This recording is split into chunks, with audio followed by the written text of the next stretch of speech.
প্রিয় দর্শক, দেশ টিভির নতুন সাপ্তাহিক অনুষ্ঠান rmgbd.net presents RMG and Bangladesh powered by Green Delta Insurance অনুষ্ঠানে আপনাদের সবাইকে সাদর আমন্ত্রণ। একথা অনস্বীকার্য যে রেডিমেড গার্মেন্ট শিল্প বাংলাদেশের অর্থনীতির অন্যতম প্রধান চালিকা শক্তি। প্রায় ৪৪ লক্ষ শ্রমিক কর্মচারী বাংলাদেশ RMG ইন্ডাস্ট্রি প্রাণ, যারা এই শিল্পের উদ্যোক্তাদের নেতৃত্বে কমিটেড ওয়ার্কের মাধ্যমে বাংলাদেশকে বিশ্বের তৃতীয় বৃহত্তম পোশাক রপ্তানিকারক দেশের সম্মানে ভূষিত করেছে। দেশের প্রায় ৮১% রপ্তানি আয় আসছে পোশাক শিল্প থেকে। RMG সেক্টর বাংলাদেশের জিডিপির প্রায় ১৬% কন্ট্রিবিউট করছে এবং প্রায় ৪ কোটি মানুষ প্রত্যক্ষ ও পরোক্ষভাবে গার্মেন্টস শিল্পের সাথে জড়িত। আমাদের এই অনুষ্ঠানে বাংলাদেশের অর্থনীতিতে সামাজিক ও রাষ্ট্রীয় প্রেক্ষাপটে গার্মেন্ট শিল্পের ভূমিকা, সমস্যা, সম্ভাবনা সহ নানা বিষয়ে আমরা আলোচনা করব। রেডিমেড গার্মেন্ট শিল্প এবং বাংলাদেশের ব্যবসা বাণিজ্য নিয়ে আলোচনা করার জন্য আমাদের আজকের পর্বে অত্যন্ত গুরুত্বপূর্ণ দুজন অতিথি উপস্থিত রয়েছেন। বাণিজ্য মন্ত্রণালয়ের senior secretary mister Hedayetullah Al Mamun এবং Bangladesh garments manufacturers and exporters association এর সভাপতি mister Mohammad Siddiqur Rahman. Mister Mamun, mister Siddique, welcome to our program. ধন্যবাদ। অনুষ্ঠানের শুরুতেই আমরা বাংলাদেশের গার্মেন্ট শিল্পের বর্তমান অবস্থার উপর একটি আলোকচিত্র প্রতিবেদন দেখতে চাই। চলুন আমরা প্রতিবেদন দেখে আসি। দেশে প্রতি বছর যে পরিমাণে রপ্তানি আয় হয় তার ৮১%ই আসে তৈরি পোশাক খাত থেকে। একক খাত হিসাবে কর্মসংস্থানের শীর্ষে এ শিল্প। এ খাতে কর্মরত প্রায় ৪৪ লাখ শ্রমিক কর্মচারীর বেশিরভাগই নারী। দেশের অর্থনৈতিক, কর্মসংস্থান এবং নারীর ক্ষমতায়নে পোশাক শিল্প তাই সবচেয়ে গুরুত্বপূর্ণ খাত হিসেবে প্রতিষ্ঠিত হয়েছে। বিশ্ববাজারেও পোশাক রপ্তানির প্রায় ৭% বাংলাদেশের দখলে। এক্ষেত্রে শীর্ষে থাকা চীনের পরেই বাংলাদেশের অবস্থান। ২০১৫ সালেও পোশাক রপ্তানি থেকে আয় হয়েছে প্রায় $২৭ বিলিয়ন। কিন্তু গেল বছরের বেশিরভাগ সময় জুড়েই অনেক ঘাত প্রতিঘাত সইতে হয়েছে দেশের সবচেয়ে গুরুত্বপূর্ণ এই খাতকে। বছরের শুরু থেকেই রাজনৈতিক অস্থিরতা মারাত্মকভাবে ব্যাহত করেছে দেশের আমদানি রপ্তানি কার্যক্রম। অনেক বিদেশি ক্রেতা রপ্তানি আদেশ স্থগিত করে দেয়। অনেকে চলে যায় ভারত, পাকিস্তান ও ভিয়েতনামের মতো দেশে। বাজার হারানোর শঙ্কা পেয়ে বসে বাংলাদেশের ব্যবসায়ীদের। পিছিয়ে যাওয়ার পিছনে কিন্তু পলিটিক্যাল রিজনস ছিল। যদি পলিটিক্যাল স্টেবিলিটি আমাদের দেশে থাকে এবং ইনফ্রাস্ট্রাকচারটা যদি একটু ইমপ্রুভ করে, যেরকম আমাদের প্রোডাকশন লস অনেক হয়, আমরা ক্যাপাসিটি ইউটিলাইজেশন করতে পারি না বিভিন্ন কারণে, শুধুমাত্র পলিটিক্যাল না, অন্যান্য কারণে আমরা ক্যাপাসিটি ইউটিলাইজেশন করতে পারি না। সেই ক্যাপাসিটি ইউটিলাইজেশন করতে পারলে কিন্তু আমরা এই প্রোডাকশন টার্গেটটা অ্যাচিভ করতে পারবো। বিভিন্ন দেন দরবার করে সরকারের কাছ থেকে কিছু সুবিধা নিলেও এর ক্ষতি পুরোপুরি কেটে উঠতে পারেনি দেশের প্রধান রপ্তানি এই শিল্প।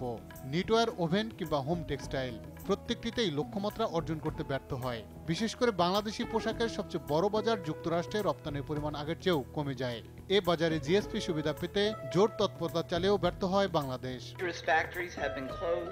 ঝুঁকিপূর্ণ কারখানাগুলো বন্ধ করে দেওয়া হয়েছে। এরই মধ্যে অনেক নতুন কারখানায় পরিদর্শক নিয়োগ দেওয়া হয়েছে।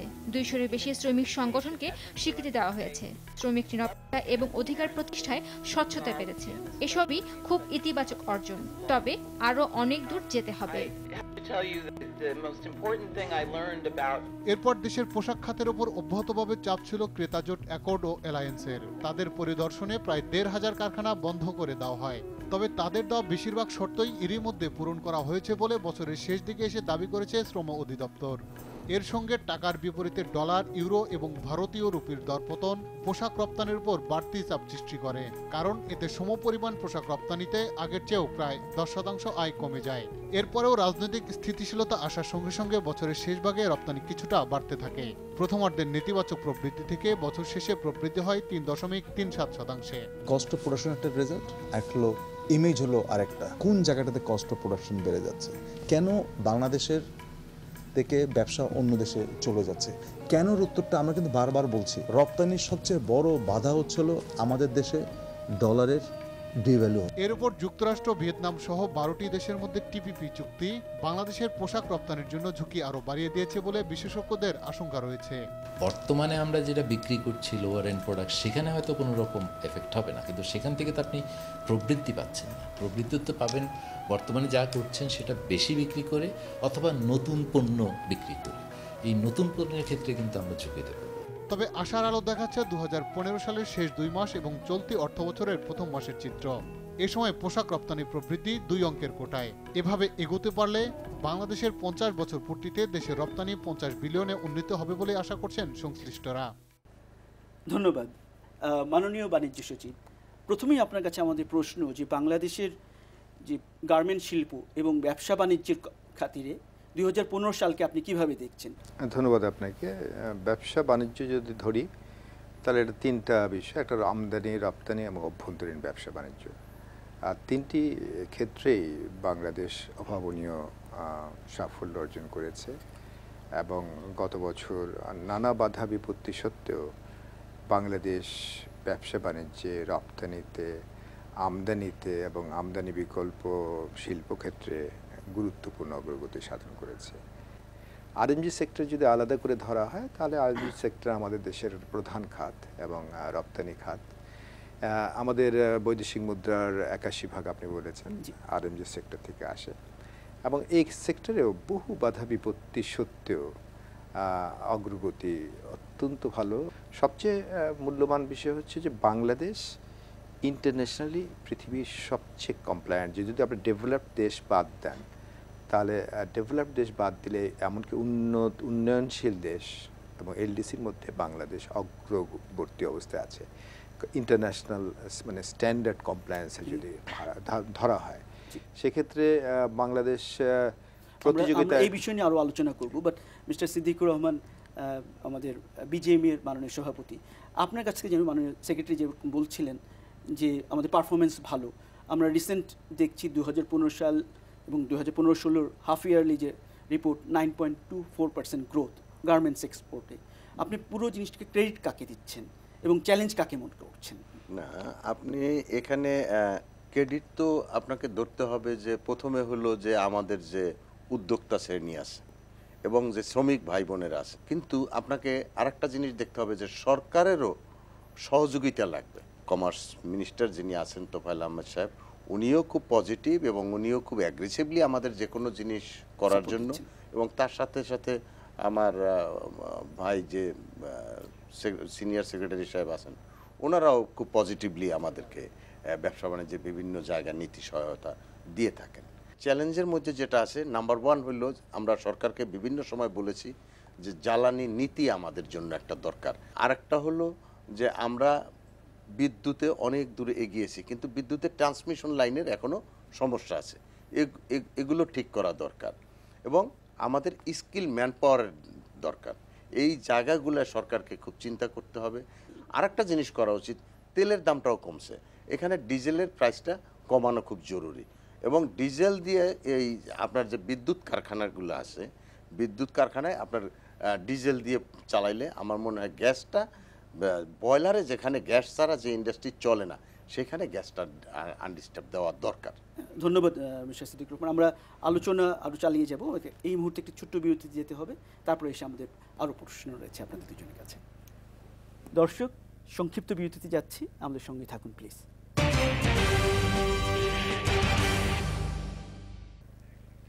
বিরতি পর সবাইকে আবার আমন্ত্রণ জানাচ্ছি আমাদের অনুষ্ঠানে।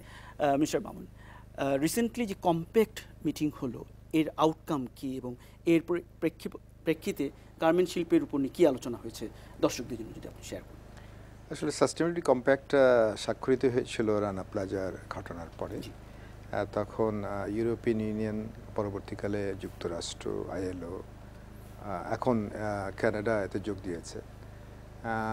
তারা আমাদের দেশের গার্মেন্টস সেক্টরের সার্বিক উন্নয়নের জন্য কিছু পরামর্শ সেখানে ছিল, সেগুলো আমরা সবগুলো প্রায় ইতিমধ্যে সম্পূর্ণ বাস্তবায়ন করতে পেরেছি এবং কমপ্লায়েন্সের কথাটা যদি ধরা হয় তাহলে আমরা দাবি করতে পারি পৃথিবীতে আমরা সবচেয়ে কমপ্লায়েন্ট একটা দেশের মধ্যে, এমনকি উন্নত বিশ্বের সাথে যদি তুলনা করেন তাহলে আমরা আমাদের অনেক ফ্যাক্টরি উন্নত বিশ্বের অনেক ফ্যাক্টরির সমতুল্য, বা কোনো ক্ষেত্রে তারা সাফল্য এই কমপ্লায়েন্সের ক্ষেত্রে অতিক্রমও করে যেতে পারে।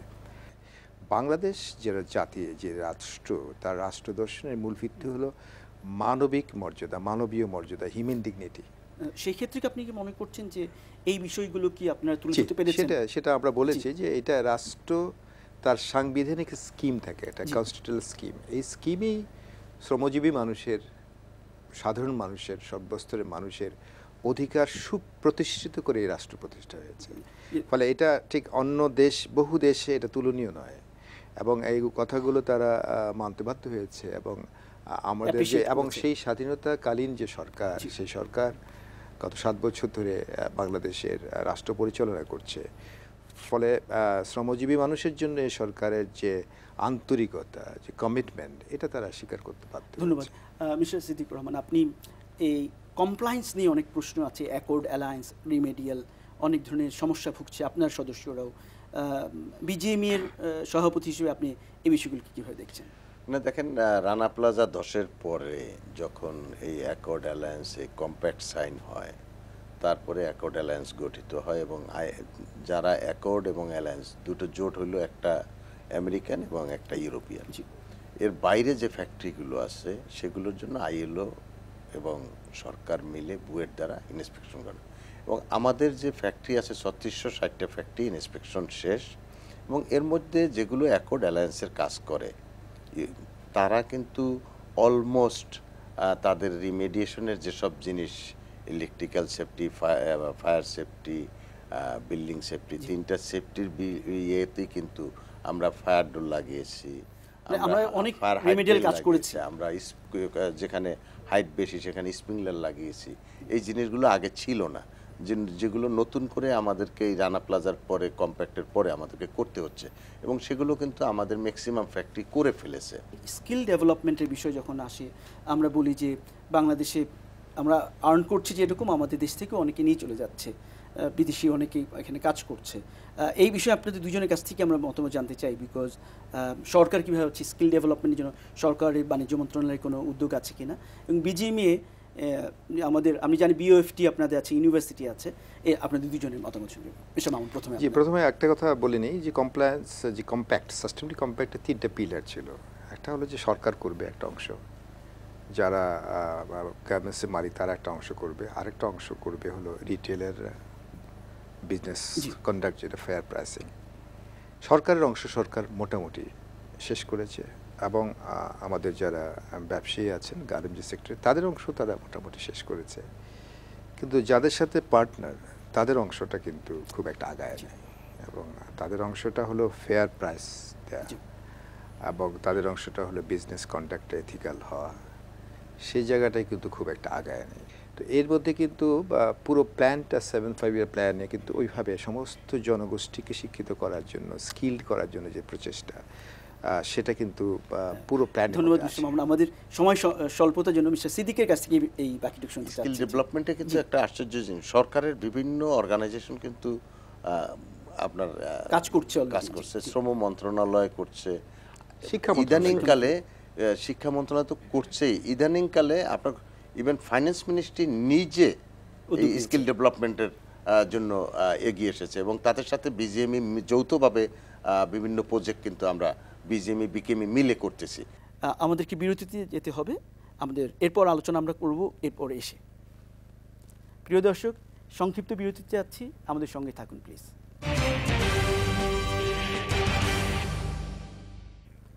বিরতির পর সবাইকে আবার আমন্ত্রণ আমাদের অনুষ্ঠানে।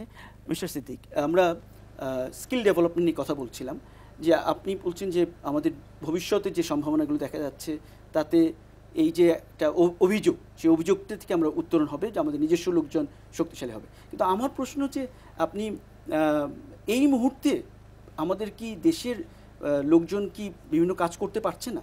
তাদেরকে কেন বাইরে থেকে আমাদের এত লোক আসছে? না, এখানে কিছু কিছু জিনিস আছে, যেমন যারা উদ্যোক্তা আছে তারা কিন্তু এক একজনের একাধিক ফ্যাক্টরি আছে, তারা নিজেরা মার্কেটিংয়ের জন্যই সবসময় বিদেশে থাকতে হয় বা এই জন্য কিছু ওই হাইলি টেকনিক্যাল কিছু লোক লাগে। সেই টেকনিক্যাল লোকটা বিদেশিরা আমাদের এখানে এখনও আছে, এটা অস্বীকার করার কিছু নাই। 44 লক্ষ শ্রমিক ভাই বোনেরা যেই সেক্টরে কাজ করে, সেখানে হয়তো হার্ডলি 15 থেকে 20 হাজার, কিন্তু রিপোর্ট হচ্ছে যে প্রায় $5 বিলিয়ন চলে যাচ্ছে। না, এটা ঠিক ওই রকম ভাবে ক্যালকুলেশন করে কেউ কখনো দেখছে বলে আমার মনে হয় না। এটা সবকিছুই একটা ডাটাবেজের আওতায় যদি না আসে তখন আপনি এটা বুঝবেন না। যার জন্য আমরা একটা উদ্যোগ নিয়েছি ইদানিংকালে যে আমরা ডাটাবেস করতেছি, ফ্যাক্টরিতে কতজন মিড লেভেল, কতজন টপ লেভেলের লোক আছে, কে কে কাজ করতেছে, খুব দ্রুততার সাথে আমরা কাজ করতেছি। ধন্যবাদ। যত তাড়াতাড়ি পারি আমরা শেষ করব। মিস্টার মামুন, আপনি আলোচনার আগে বলছিলেন যে কমপ্লায়েন্স নিয়ে, এই বিষয়টাকে আমি আর একটু বিস্তারিত আপনাকে শুনতে চাচ্ছি। একটুখানি একটা জিনিস শুধু খেয়াল রাখলে হবে যে একটা আপনাদের নিশ্চিত করতে চাই, দর্শকদের আমরা নিশ্চিত করতে চাই, বাংলাদেশের ফ্যাক্টরিগুলো যে স্ট্যান্ডার্ড প্রোডাক্টিভিটি, এটা ওয়ার্ল্ড ক্লাস। এই জন্য সারা পৃথিবীতে তারা দ্বিতীয় বৃহত্তম রপ্তানিকারক দেশ। এবং যদি যুক্তরাষ্ট্রের কথা বলি, যুক্তরাষ্ট্র একটা খুবই হাইলি কম্পিটিটিভ মার্কেট। সেই মার্কেটে আমরা এবছর প্রায় $6 বিলিয়ন অ্যাপারেল মানে গার্মেন্টস রপ্তানি করব, এবং সেটা নিশ্চিতভাবেই করব, কারণ ওইভাবে আমাদের গ্রোথ ভালো, প্রায় 16%-এর মতো, without any GSP and without any other মানে ডিউটির কোনো রকম ফ্যাসিলিটি ছাড়া। এবং কোনো ক্ষেত্রে বাংলাদেশের গার্মেন্টস সেক্টর থেকে বেশি মাত্রায় ডিউটি দিয়েই তারা মার্কেটে ঢুকছে। এর অর্থটা দাঁড়াচ্ছে যে বাংলাদেশের যে প্রোডাক্ট যেটা, এটা world class. Mister honourable secretary, আপনি যা বলছেন, মানে সভাপতি আপনি যে বলছিলেন যে আমরা বাংলাদেশের যে কত ভালো ভালো গার্মেন্টস ফ্যাক্টরি হয়ে যাচ্ছে, আমরা আমাদের দর্শকদেরকে আপনাদের সাথে নিয়ে একটি বাংলাদেশি মালিকানাধীন ফ্যাক্টরি দেখে আসতে চাই এবং সবাইকে দেখাচ্ছি কত ভালো ফ্যাক্টরি বাংলাদেশে হচ্ছে। চলুন একটি ফ্যাক্টরি ঘুরে আসি। ধন্যবাদ।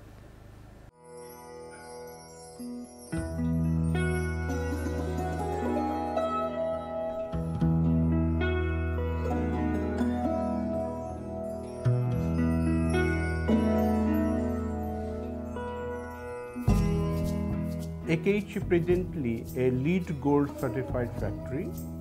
Our business policy is reducing wastage with more accuracy and timely shipment.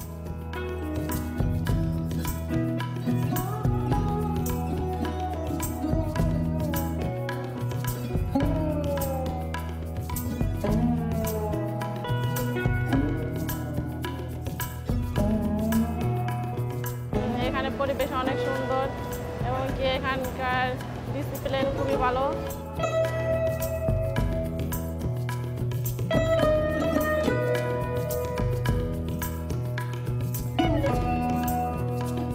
আমার নাম শাহনাজ, আমি কলিমাতে চাকরি করে অনেক নিজেকে অনেক হ্যাপি মনে করি, কারণ এরকম ফ্যাক্টরি আমি কখনো আগে কোথাও দেখি নাই বা আগে চাকরি করছি এরকম সুযোগ সুবিধা পাই না। এই জায়গায় অনেক সুযোগ সুবিধা ভালো।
আমরা আমাদের বায়ারদের কাছ থেকে প্রচুর সাড়া পাচ্ছি, প্রচুর অর্ডার হচ্ছে, কারণ এরকম একটা পরিবেশ বান্ধব ফ্যাক্টরি বাংলাদেশের জন্য খুবই জরুরি। কারণ আমরা আমাদের এই চ্যালেঞ্জের মোকাবেলা করতে হলে এই ধরনের একটা শার্ট ফ্যাক্টরি বাংলাদেশে খুবই জরুরি। অর্থাৎ বায়ারদের কোনো চয়েস থাকবে না, আমাদের ফ্যাক্টরি যদি সমস্ত কিছু দিতে পারি, এ ধরনের এনভায়রনমেন্ট, এই ধরনের ফ্যাসিলিটিস যদি আমরা দিতে পারি, তাহলে বায়ার অন্য জায়গায় অন্য দেশে চলে যাবে না। আমাদের এখানে যে কোনো মূল্যেই আমরা বায়ারদেরকে ধরে রাখতে পারবো। বৈদেশিক মুদ্রা অর্জন 75% বাংলাদেশে আসছে গার্মেন্টস থেকে, সেটা আমরা এটাকে ধরে রাখতে পারবো এবং এটাকে উত্তরোত্তর আরও বৃদ্ধি করতে পারবো। মিস্টার সিদ্দিকুর রহমান, অনুষ্ঠানের শেষ প্রান্তে এসেছে, আপনার কাছ থেকে বাংলাদেশের গার্মেন্টস শিল্পের ভবিষ্যৎ সম্বন্ধে আপনি কি ভাবছেন বিজিএমএ সভাপতি হিসেবে? না, আমরা তো পজিটিভ সবসময়, কারণ হলো আমরা একটা টার্গেটই ফিক্স আপ করেছি যে 2021 সালে যখন বাংলাদেশ মাননীয় প্রধানমন্ত্রী তার নিজের ভিশন হলো যে 2021 সালের মধ্যে বাংলাদেশ $60 বিলিয়ন এক্সপোর্ট করবে এবং তার মধ্যে আরএমজির থেকেই আসবে 50 বিলিয়ন, এবং আমরাও একটা টার্গেট ফিক্স আপ করেছি যে 50 বিলিয়ন 2021 সালে করতে হবে।